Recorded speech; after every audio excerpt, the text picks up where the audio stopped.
चलेलू त पानी तोहरा देहिया से छलक के फ्रिज में से आइल बारू। चल हट, अपन मुंह नहीं देखले बड़ा। फ्रिज में से आइल बारू, लागत निकल के फ्रिज में से आइल बारू, लागत निकल के फ्रिज में से आइल बारू। चलेलू त पानी तोहरा देहिया से छलक के फ्रिज में से आइल बारू। बहुत बोला था, माई से कह दे। फ्रिज में से आइल बारू, लागत निकल के फ्रिज में से आइल बारू, लागत निकल के फ्रिज में से आइल बारू।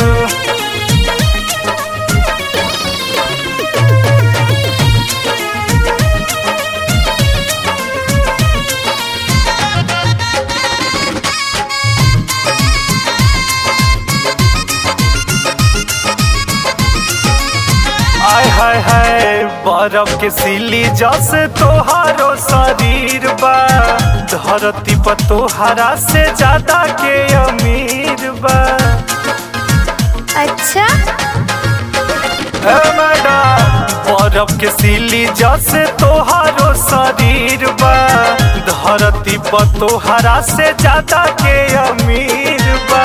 गोरी हो नहालू रोजे, तहार का जाता बोला। गोरी हो नहालू रोजे, गोरी हो नहालू रोजे, देह माल माल के फ्रिज में से आइल बारू। ना मन बेकार है।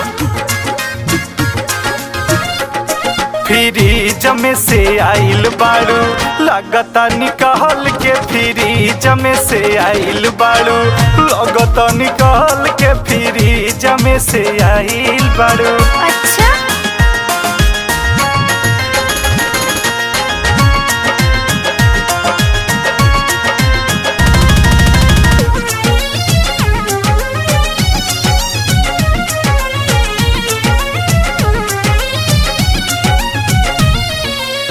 रोआ रोआ सिहरता सटाला पभीरी, दिलवा के बाजे लागे मोर पिपीरी। तो का करी? सुना मैडम बिहार।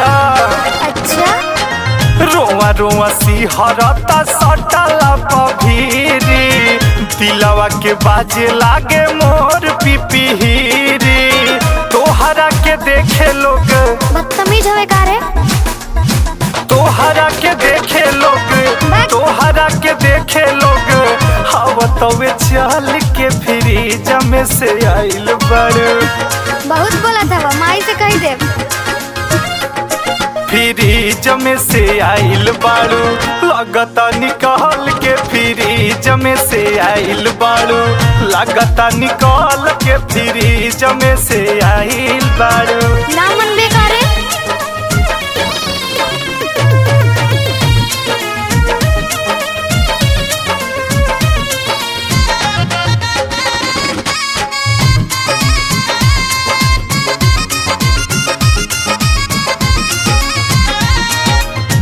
जखमी के मजा आवे तोहरा से मिल के, पहिले तू रहू कली फूल भइलू खिल के। एने देखा ए मैडम, जखमी के मजा आवे तोहरा से मिल के, पहिले तू कली रहू फूल भइलू खिल के। राखे रणधीर खबर, नाती तू हमरे पे पड़ल बड़ा। राखे रणधीर खबर, राखे रणधीर खबर, एक एक पल के फ्रिज में से आइल बारू। ये कुल देखे ले का रे? अरे रे रे फ्रिज में से आइल बारू, लागत निकल के फ्रिज में से आइल बारू, लागत निकल के फ्रिज में से आइल बारू। और माल हो कि मालगाड़ी हो, इ त बुझाता बंगाल के खड़ी हो। तहार का जाता बोला।